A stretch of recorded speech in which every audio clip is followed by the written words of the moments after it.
नमो वरियन्ताणं नमो सिद्धाणं नमो ऐरीणां नमो वत्सायं नमो वैसाखसां वरियन्तं से परमेश्वरी भगवान की आदिर्म आदिनाथ भगवान की भगवान शास्त्रीय महावीर भगवान की आचार्य से एक साथ वादिराज श्री महाराज की आचार्य सागर जी महाराज की इन सारे एक बार पहले सागर जी महाराज की जयकारा गुरुदेव का जय जय गुरुदेव। पहले हम एक ही भाव स्तुति का पाठ करते हैं। एक ही भाव गहे मया या स्वयं कर्मबंधो और दुःखं भवगतो निर्निवारणं करोति तस्याप्यस्य त्रयीरवे भक्तिरुन्मुक्तये चेत् एकं सख्यो ज्योति रूपं दुर्दैवः कान्तविद्वंस हेतु त्वामेवाहुर्निर्वचनं तद्मेधावियुक्ता चेतो भासे भवसि च मां स्वामद्भासमान तस्मिन्नाः कथमिदमो वस्तुतो वस्तुनिष्ठे आनन्दाश्रु श्रवितभद्रं गद्गदं चापि जल्पं यश्चानेकतैर्मनास्त्रोतमन्त्रैवमन्तं तस्यामिस्तोतमिजसुचिरं देवमीक्यमध्यां निष्कासन्ते विविधविस्मं व्याधया कातृणीया प्रागेनेहात्रिभुवनां देशदा पृथ्वी चक्रं कनकमेकां देवनिमेकैकं जानतारं ममरुचिकरं शान्तिगेहं विविष्ट तर्किविचित्रं ज्ञेयपूरितं यश्वर्णीकरोसि लोकस्यैकस्तमसि भगवन् निर्निमित्तेन बन्धुस् त्रयीवासो सकलविषयां सत्यं प्रत्यनीका भक्तिस्फीतां चिरमधिवशं मामिकां चित्तसंज्ञां वैयद्वन्नं तद्विददा क्लेशिनोतं सहेता जन्माटव्यां कथमपि मया देवनीतं कृत्वा प्राप्ते मेयं तवने कथा स्मारणी उत्सवापि तस्यामध्ये हिमकविमो वियोसि एतान्तं निर्मलं मां नरहितं दुःखरामोपताम्। हम यहाँ पर नए की चर्चा चल रही थी। किसकी चर्चा चलती? नए किसे कहते हैं? वस्तु के कथन करने की शैली पद्धति। हम कोई भी शब्द बोलते हैं, कोई वाक्य बोलते तो किसी ना किसी शैली में, किसी ना किसी अपेक्षा बोलते हैं। आप किसी से जब बात करते हो तो कोई ना कोई अपेक्षा लेकर बात करते हो, पूर्ण रूप से बात नहीं करते। ऐसा ही है ऐसा नहीं बोलते। आप अपनी अपेक्षा से, तो मैंने ऐसा सुना था, मैंने अपनी अपेक्षा दी ना, मैंने ऐसा सुना था, सबने सुना था, ये कह सकते हैं हम। जब हम बात करते तो कैसे बात करते हैं? हमने ऐसा सुना, मैंने ऐसा सुना था, मैंने ऐसा देखा। इसका मतलब ये है कि सबने वैसा नहीं किया। लोकचार के विभाग में हमको पता नहीं रहता हम नए का उपयोग कैसे कर रहे हैं, लेकिन बिना नए के कोई बोलता नहीं। जगत में जो भी बोलेगा, जावद्यम वेवादम तावद्यम वेवादम, जितने प्रकार के वचन हैं उतने प्रकार के नए हैं। जितने प्रकार के वचनों के प्रयोग हैं उतनी प्रकार के नए हैं, लेकिन कौन से नए का प्रयोग कहाँ कर रहे हो ये तुमको पता है। राम घर जाता है, हमेशा जब पुल्लिंग शब्द उपयोग होता है कर्ता पुल्लिंग होता है तो आप उसके साथ क्रिया भी पुल्लिंग की लगाते हैं। जाता है कि जाती है, कौन सा लगाओ? कभी भी आपने कोई ऐसे सेंटेंस उपयोग किया जिसमें कर्ता पुल्लिंग और क्रियाएं स्त्रीलिंग की उपयोग की हो? आपने राम घर जाती है ऐसा बोला क्या?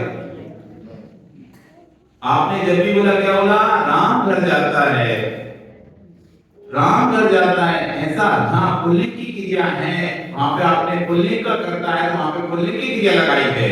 ये शब्द ने, आप जो भी बोलते हो शब्द ने शिफ्ट होकर बोलते हैं। किससे बोलते हैं? शब्द ने। शब्द ने कहता है कि जो करता है वैसी ही क्रिया होनी, वैसा ही कारक होना, वैसा ही विशेषण। इंग्लिश तो आप लोग पढ़े ना? ब्यूटीफुल शब्द सुना? किसके लिए उपयोग करते हो? सुंदरता के लिए। किसकी सुंदरता के लिए?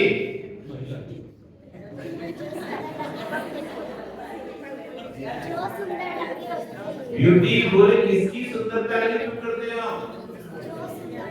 ब्यूटीफुल जेंट्स नहीं बोलते, हैंडसम बोलते हो। इसके लिए अंग्रेजी में आप उपयोग करते हैं ना, तो ब्यूटीफुल स्त्रीलिंग शब्द है। सुंदरता तो दोनों का अर्थ है, हैंडसम होना भी सुंदर है, ब्यूटीफुल होना भी सुंदर है, लेकिन दोनों शब्दों का प्रयोग अलग अलग जगह किया जाता है। दोनों शब्दों का प्रयोग अलग। कोई जेंट्स होगा तो बड़े हैंडसम लग रहे, कोई महिला हो बड़े ब्यूटीफुल लग रहे। शब्द का अर्थ एक ही होने पर भी अलग अलग क्रिया के अनुसार अलग अलग जगह प्रयोग किया जाता है। एक ही शब्द सब जगह प्रयोग नहीं होता। स्त्री, दारा, भार्या, कलत्र, दारा, भार्या तीनों के अर्थ है पत्नी। कलत्र का मतलब भी पत्नी है, दारा का मतलब भी पत्नी है, भार्या का मतलब भी पत्नी है। जब पुल्लिंग शब्द क्रिया पुल्लिंग कोई कार्य होगा वहां पर दारा शब्द पुल्लिंग अर्थ में है,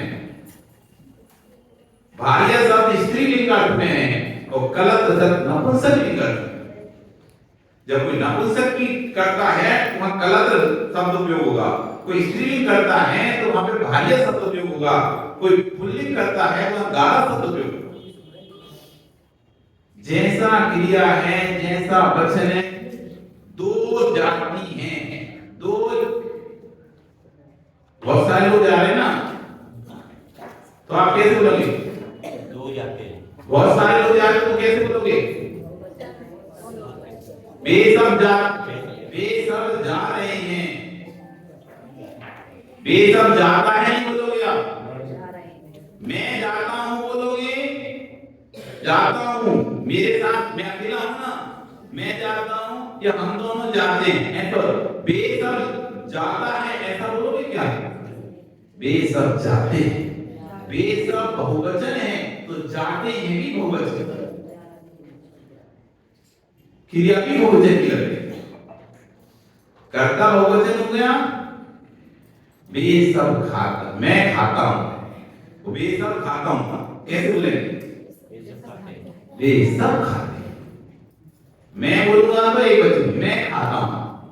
आप इंग्लिश पढ़े ना, ब्राह्मण में कैसे बोलते थे? आई के साथ कौन से है, बी के साथ कौन से है, ही, सी, इट, इनके साथ अलग क्रियाएं लगती थी, यू बी के साथ अलग क्रियाएं लगती हैं, आई बी के साथ अलग क्रियाएं, तो सबके साथ अलग अलग क्रियाएं लगती थी ना। तो ऐसी जो क्रियाओं का ध्यान रखता है बोलते समय, जो सामने करता है यदि वो एक वचन का करता है तो क्रिया भी वचन की, दो वचन का करता है तो क्रिया भी दो वचन की, बहुवचन का करता है तो क्रिया भी। जो इस तरह से बोलता है वो शब्द ने के अनुसार बोलता है। वो शब्द, और जिसे शब्द ने का बोध नहीं है तो फिर वो भाषण कीजिएगा ना तो कुछ का कुछ बोलेगा, पर हंसते कह रहे क्या बोल रहा है? तुम उसने हिंदी पढ़ी नहीं है, हिंदी जानी नहीं है, शब्द ने को समझे नहीं है कि पुल्लिंग के साथ स्त्रीलिंग का उपयोग कर लेगा, स्त्रीलिंग के साथ पुल्लिंग का उपयोग कर लेगा, बहुवचन के साथ एकवचन शब्द का उपयोग कर लेगा, एकवचन के साथ बहुवचन शब्द का उपयोग कर लेगा, तो सेंटेंस बिगड़ जाता है, सेंटेंस हंसी का पार हो जाता है। वह खाती है, वह पुरुष खाती है, पुरुष खाती है, ये सेंटेंस पुरुष इस तरह इस शब्द ने कौन सा नहीं, जो लिंग के कारक क्रिया का विचार नहीं चाहता, किसी प्रकार का कोई भी लिंग नहीं बिगाड़ना, कोई कारक नहीं बिगाड़ना, कोई क्रिया नहीं बिगाड़ना, जैसा करता है कर्तनी करने वाला। आपने पढ़ा संस्कृत कर्ता, कर्म, करण, संप्रदान, अपादान, संबंध, अधिकरण, संबोधन। कर्ता ने कर्म को करण से संप्रदान के लिए, अपादान से अलग, अधिक संबोधन काकी के, नानी के, रानी के, अधिकरण में पेपर, संबोधन हे हो हरे। नहीं पढ़े? याद है? सोचो, ये तो बेसिक चीजें थी, याद होना चाहिए ना, याद होना चाहिए ना। तो जैसा करता है वैसा ही कर्म, वैसी ही क्रिया, वैसे ही करण, वैसे ही संप्रदान, उसी हिसाब से अपादान, उसी प्रकार से संबंध, उसी प्रकार से अधिकरण, उसी प्रकार से संबोधन। सठ कारक क्या है? कारक। तो कारकों के अनुसार क्रिया, क्रिया के अनुसार लिंग, लिंग के अनुसार वचन, वचन के अनुसार कर्ता, ये सब एक दूसरे के मैच होना चाहिए, सब एक शब्द सुष्ठु, सुष्ठु तो अच्छा, अच्छा निकल पाता है। और जिसके पास नहीं है ये वचन शब्द लेने का ज्ञान, तो कुछ का कुछ होता है। इस शब्द ने कहता है आप व्यवस्थित बोले, जैसे करता है वैसे क्रिया उपयोग करो, वैसा ही लिंग उपयोग करे, वचन उपयोग करे। एक वचन, द्विवचन, बहुवचन, स्त्रीलिंग, पुल्लिंग, नपुंसकलिंग, लट्टकार, लिट्लाकार, लुटलाकार, लुटलाकार, लंगलाकार, पढ़े लकार कभी? प्रेजेंट, फ्यूचर, पास्ट, ये तो पढ़े ना, यही है। भूतकाल, वर्तमान काल, भविष्य काल। भूतकाल की बात को भूतकाल के साथ, भूतकाल जब बोलेंगे था उपयोग करेंगे। मैं गया था, आप कहीं गए थे और आप आगे तब फिर सुने मैं जाता था, या मैं जाता हूं, वो तो जाके आ चुके। तो मैं गया था, जन्म दिवस का कार्यक्रम मनाया गया था। जब भी भूतकाल करेंगे तो था को उपयोग करेंगे, वहां पे काल का ध्यान रखना पड़ेगा, कौन सी काल की बात कर रहे हैं। जब वर्तमान काल में है, आज अमुक दिन है, आज अमुक प्रोग्राम है, और आगे जब भविष्य में टाइम होगा, होगा आगे दौड़े में कभी चतुर्मास होगा, आगे यहाँ पर कभी भी बचकरण होगा। ऐसा कोई भी जो भविष्य की जो भी बात होती है वो होगा में, एक भूत, भविष्य, वर्तमान, फिर होती है अज्ञात। तुम ऐसा करो, तुम ऐसा करो, तुम यहां से जाओ, या क्या दे रहे, तुम यहां पर बैठो, या क्या दे रहे। एक निवेदन, आपको यहां पर बैठना चाहिए, आप यहां पर बैठिए। देखो जैसा हमारा भाव होता है शब्द वैसे वैसे बदलते चले जाते हैं। किसी को ताड़ना है, गुस्सा, तो उसकी भाषा अलग है। खाना खा लो, लो खाना खा लो, खाना खा लो, खाना खाना चाहिए। आपका समय हो गया, आपको खाना खाना चाहिए, खाना खा लीजिए। इस शब्द ने चल रहा है। जब किसी से निवेदन करना है, खाना खा लीजिए, किसी को एडवाइस देना है, आपको ऐसा करना चाहिए। मानो नहीं मानो हमारी बात, लेकिन आपको ऐसा करना चाहिए, आपको ऐसा ही करना है, आपको खाना ही पड़ेगा। यादीशवाचक, आपने खाना पिछवाचक खा लिया, आपने खाना खा लिया। जैसा भाव होगा वैसे शब्दों की संरचना होती है। शब्द एक ही होगा, खाना खा लिया। अब देखो एक शब्द खाना खा लिया, क्या लगा तुम्हें? खाना खा लिया,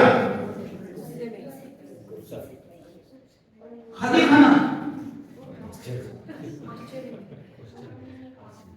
खा लिया,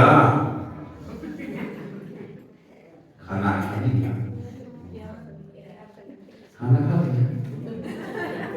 कितने प्रकार से शब्द एक ही है ना, शब्द बदला नहीं है, बदल रहा है क्या? भाव। शब्द बदल रहा है क्या? शब्द नहीं बदल रहा, भाव बदल रहा है। और हम शब्द को पकड़ते हैं, भाव को नहीं पकड़ते। हम किसको पकड़ते? अरे हमसे ऐसा बोला था, खाना खा लिया, जैसे हम भूखे हो, भूखा ढूंढना दे तो बोले नहीं खाया, नहीं खाना।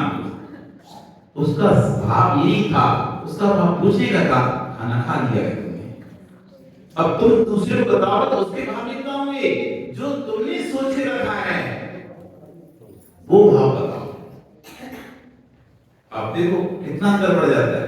कोई व्यक्ति जब हमसे कोई बात कहता है, उसके भाव क्या है हमें समझ में रहता है, लेकिन हमें जब बात बोलनी होती है, शब्द वही होते हैं, लेकिन भाव हमारे बदल जाते हैं। पूछ लो ऐसा नहीं बोला था क्या?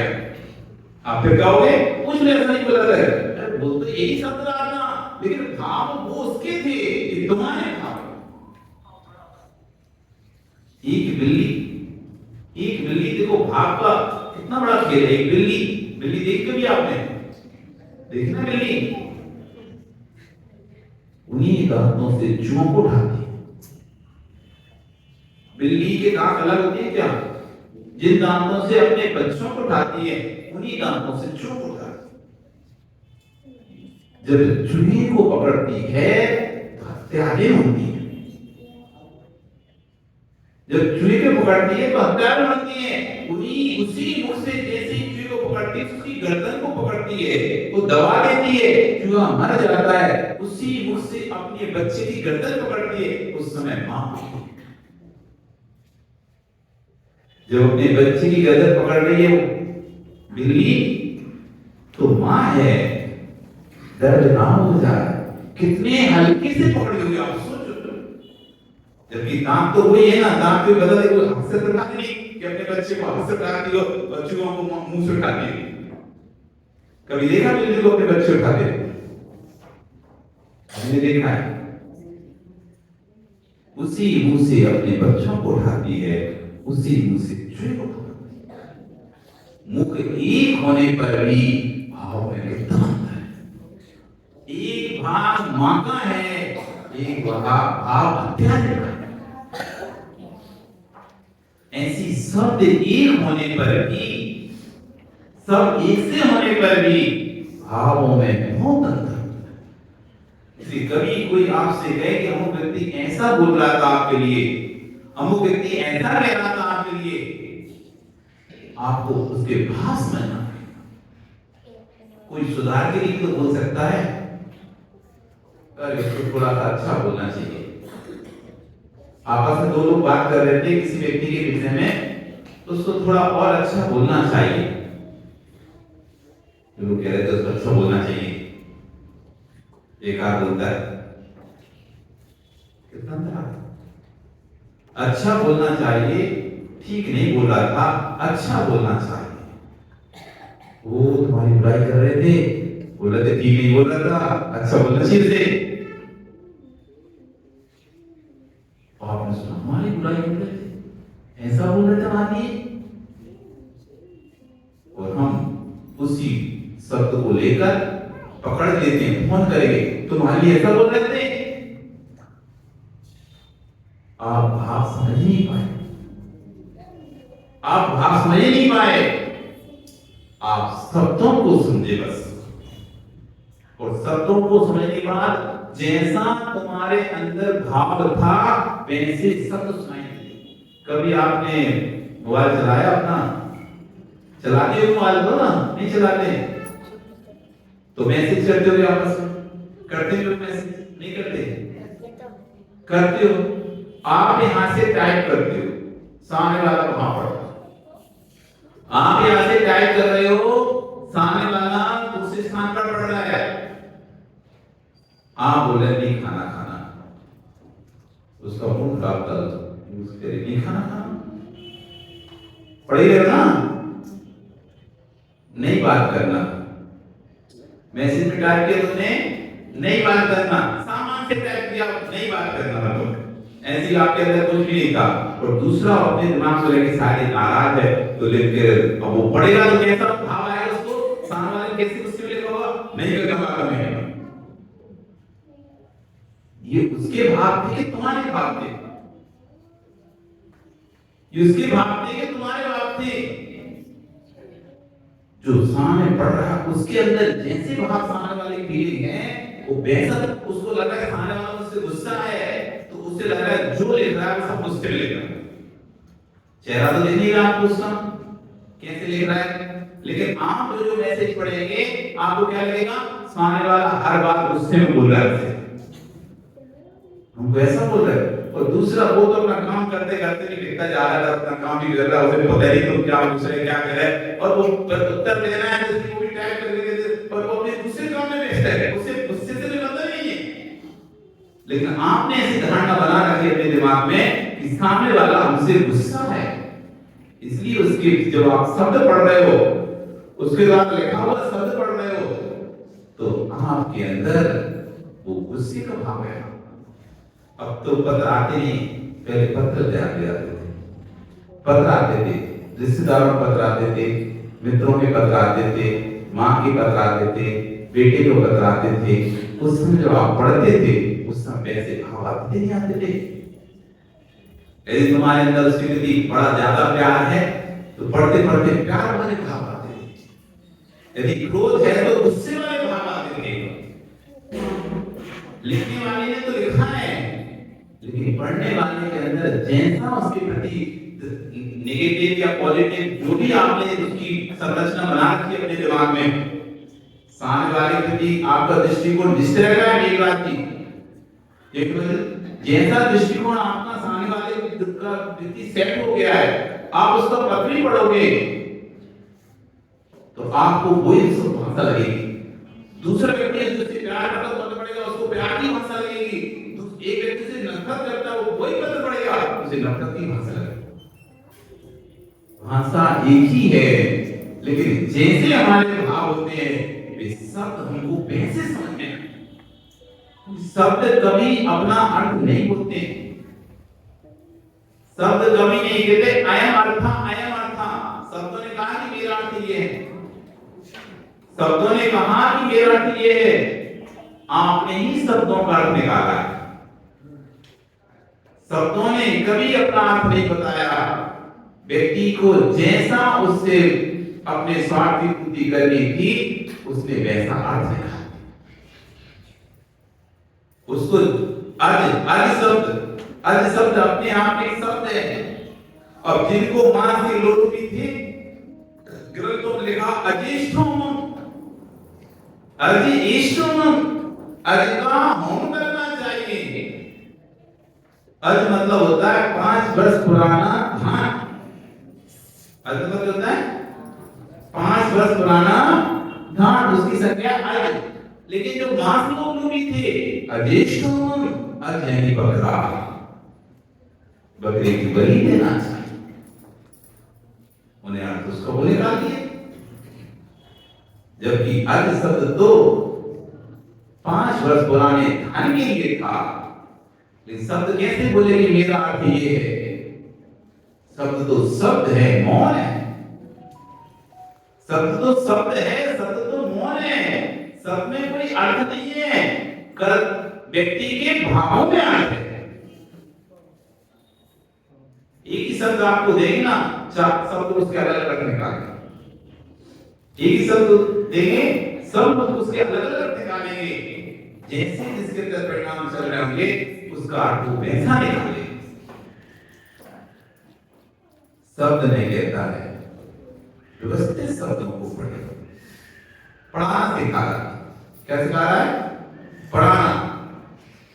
आप शुद्ध पढ़ेंगे तो शुद्ध अर्थ निकालेंगे, शुद्ध बोलेंगे तो शुद्ध अर्थ निकालेंगे, अशुद्ध पढ़ेंगे तो अशुद्ध अर्थ निकालेंगे।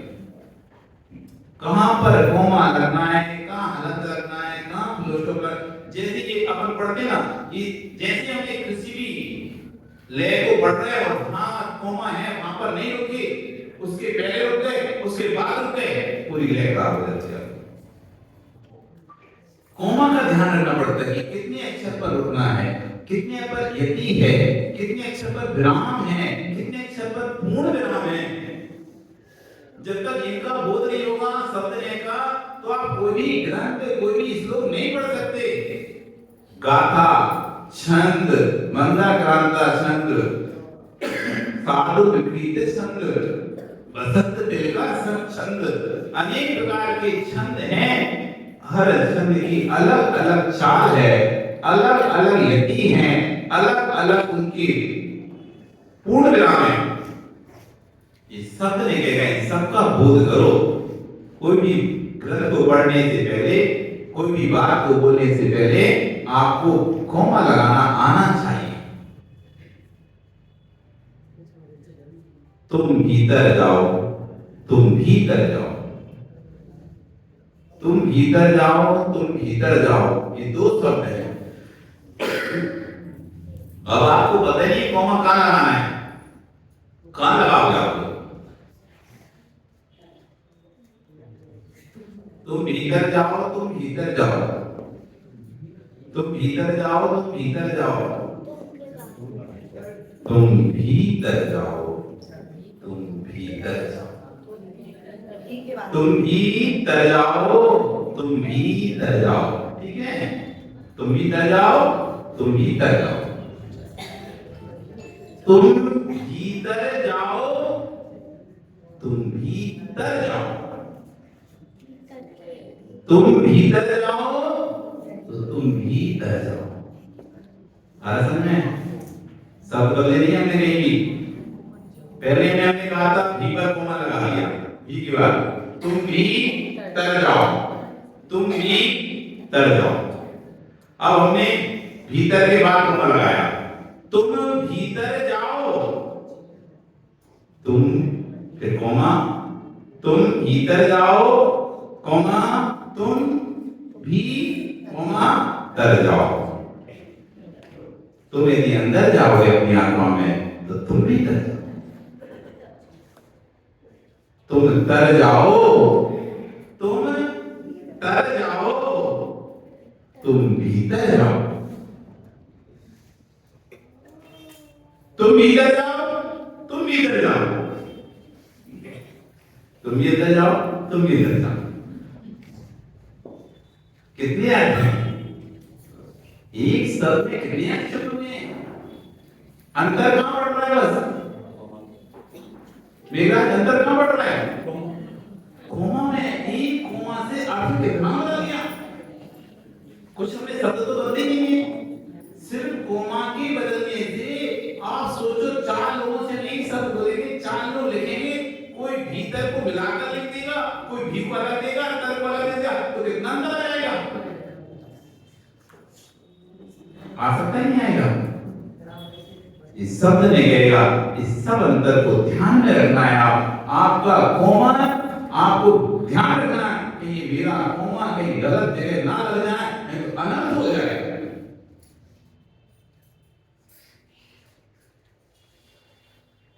अनर्थ हो जाएगा। इसलिए बहुत समझ के शब्दों का उपयोग करना चाहिए, बहुत समझ के शब्दों को उपयोग करें। एक छोटे से अक्षर की आगे पीछे होने पर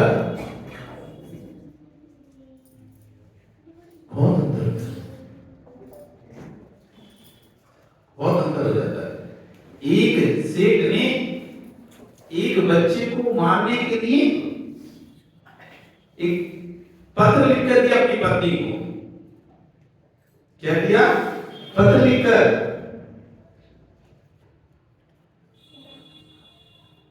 मेरा इंतजार मत करना, तुम इसे विष दे देना। मेरा इंतजार मत करना, तुम इसे क्या दे देना? विष दे देना। और उस बच्चे अनपढ़ मतलब सीधा साधा अक्षर उसके गले में बांध दिया, ये दे देना, और ये घी का तो वो है मटकी, तो मेरे घर में जाकर दे देना। वो जा रहा है बच्चा, रास्ते में एक पेड़ मिला, उसकी नींद लग गई, आंख लग गई, तभी वहां से एक वेश्या निकली। जो कि पूर्व में मछली थी जिसको इसने 7 बार जीवन दान दिया था, उसको देखती है सुंदर बालक कहां से जा रहा है, कहां उसके गले में कागज लटका देखती है, खोलकर देखती है क्या है, तो पता चलता है नगर सेठ ने अपनी पत्नी को भेजा है कि इसको विष देकर मार देना, बेइंतजार मत करना, तुम इसे विष दे दो। वो समझदार थी, उसने अपनी आंख का काजल निकाला, वो विष को विषा कर दिया, विष को विषा कर दिया। मेरा इंतजार नहीं करना, तुम इसको विषा दे देना। विषा उसकी पुत्री का नाम था, विषा उसकी पुत्री का नाम था। तो जैसी पति ने कहा बड़ा, अरे तुम्हारे पति का संदेश है, वो कह रहे कि विषा की शादी से करना है, तो उसने तुरंत नगर से पंडित को बुलवाया, गांव पढ़ के सब लोगों को बुलाया, इंतजार करना नहीं है, बेटी की शादी कर दी। अब जिसको मारना चाहता था वो बन गया दामाद, जिसको मारना चाह रहा था वो बन गया दामाद। तो ऐसा हो जाता है, एक एक अक्षर से अर्थ बदल जाते हैं। एक अब कहां मारने की बात चल रही थी, वहां एक डंडा लगने से तो बेटी की दामाद बन गया, कहां मारने की थी उस पत्र ले जाता और कहां दामाद बन गया। जब आकर देखता है पत्र पढ़ता है तो फिर होगा उसका साथ कहीं कर दिया। इसलिए शब्द ये बहुत ही अनर्थ करा सकते हैं और बहुत हित भी करा सकते हैं। शब्द अनर्थ भी करा सकते हैं और बहुत हित भी करा सकते हैं। मिले हुए दिलों को तोड़ सकते हैं और टूटे हुए दिलों को जोड़ सकते हैं। शब्द कैसे हैं जो टूटे हुए हृदयों को जोड़ सकते हैं। शब्द कैसे हैं जो आपस में घनिष्ठ मित्रता को तोड़ सकते हैं। कोई मित्रता तोड़नी हो किसी की तो कोई हथौड़ा लाना पड़ेगा क्या? कोई घनिष्ठ मित्रता है तो हथौड़ा लाना पड़ेगा क्या? आज टूटेंगे हैं? और किसी को जोड़ना पड़ेगा तो फेविकोल चिपकाना पड़ेगा क्या? नहीं ना। जोड़ोगे भी शब्द से और तोड़ोगे भी शब्द से। जोड़ोगे भी, ये ताकत है शब्द की। शब्द ब्रह्म पूरा ग्रंथ लिखा है शब्द के ऊपर। एक साथ 100 लोग एक थाप में चले ना तो पुल टूट जाएगा। 100 लोग एक थाप में चले, इस शब्द की महिमा है, ध्वनि की महिमा है। कान फटते नहीं फटते पड़ते, किससे फटते हैं? तेज ध्वनि आए, शब्द आए तो कान के पर्दे भी फट जाते हैं। ये किसकी प्रभाव है? कोई उंगली नहीं गई आपके कान में, किसी ने कोई सुई नहीं डाली है, कोई कील नहीं डाली है, कोई लकड़ी नहीं डाली, कान का पर्दा फट गया फिर भी। किससे फट गया? किससे फट गया? जबकि साउंड अलग, शब्द अलग था, आप अलग थे। एक ध्वनि आपके कान में इतनी तेजी से पड़ी, कान का पर्दा आदमी को अटैक आ जाता है। कभी कभी आप लोग कितनी डर जाते हैं, बहुत तेज बिजली कड़कती है और तुम जैसे लगता है जिस बगल में गिर रही हो, चौंक जाते हैं, तब डर जाते हैं। किसकी महिमा ये? सबकी महिमा है। सबकी सबसे बड़ी महिमा शब्द ने का ज्ञान होना चाहिए। जिस जीव को शब्द ने का ज्ञान हो गया वो जगत में कभी भय नहीं होगा। वो भय व्यक्ति शब्दों से होता है। इसकी बोली अच्छी नहीं, ये अच्छे से नहीं बोलता, ये साफ नहीं बोलता, ये स्पष्ट शब्द बोलता है। इसके शब्दों में कड़कपन है, इसके शब्दों में तीर से चुभते इसके शब्द। वही बात आप बोले अंतर पड़ेगा, वही दूसरा बोले एकदम चुभ रहा है। बात एक व्यक्ति बोलता है तो उसकी बात कोई को बुरी नहीं लग रही, कैसे ही बोलता है तब भी लोग उसकी बात को हृदय में धारण कर रहे हैं। और एक चुभे सीधी एकदम तीर जैसी, ऐसा बोला उसने मुझसे। किसकी महिमा है? शब्द ने की महिमा है। एक को शब्द ने का ज्ञान नहीं है और एक को शब्द ने का ज्ञान है। शब्द ने का ज्ञान होगा तो आप डांट पाओगे बच्चे को, शब्द ने का ज्ञान होगा तो आप पुचकार पाओगे बच्चे को।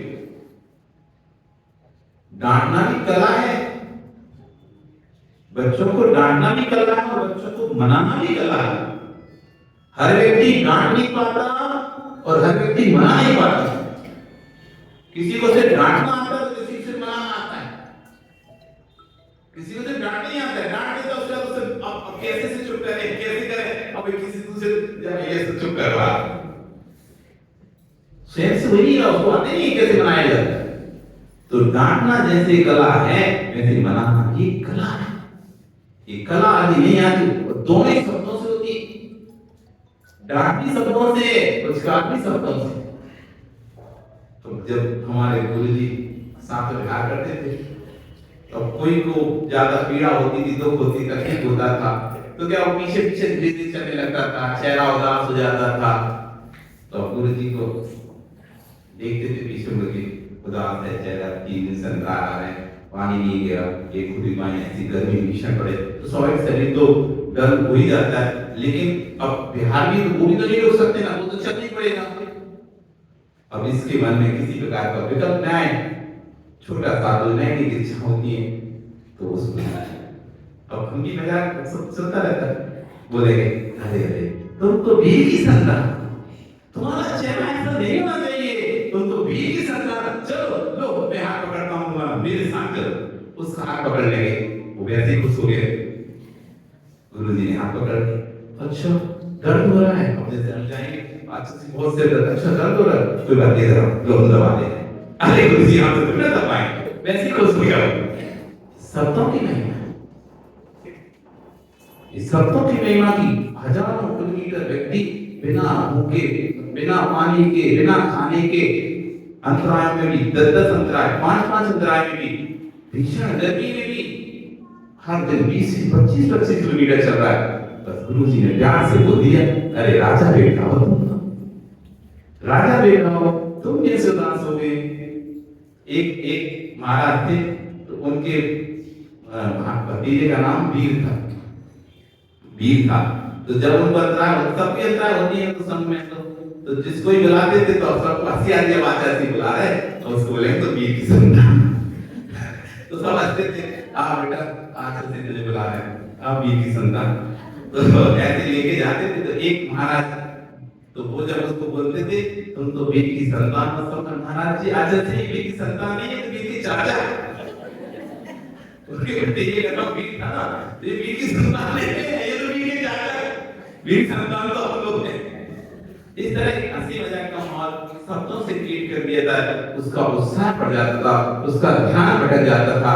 जो एक जगह ध्यान जा रहा था, बार बार शरीर पे ध्यान जा रहा था, बार बार कंठ सूखने पे ध्यान जा रहा था, वो ध्यान दूसरी तरफ चला गया। इस शब्दों की महिमा है कि ध्यान आपका बढ़ गया, अब जो पीड़ा आपको हो रही थी वो पीड़ा बराबर, कोई ने पीड़ा खत्म नहीं की, पानी नहीं पिलाया, खाना नहीं खिलाया, लेकिन शब्दों से उसका ध्यान बार बार अकेलापन महसूस कर रहा था अपने आप को। 4 लोग हंसी मजाक करने लगे, 4 लोग एक साथ हो गए तो उसको भी अच्छा लगा, उसका ध्यान वापस उधर चला गया, वो पूरी तरह से उससे ध्यान हट गया।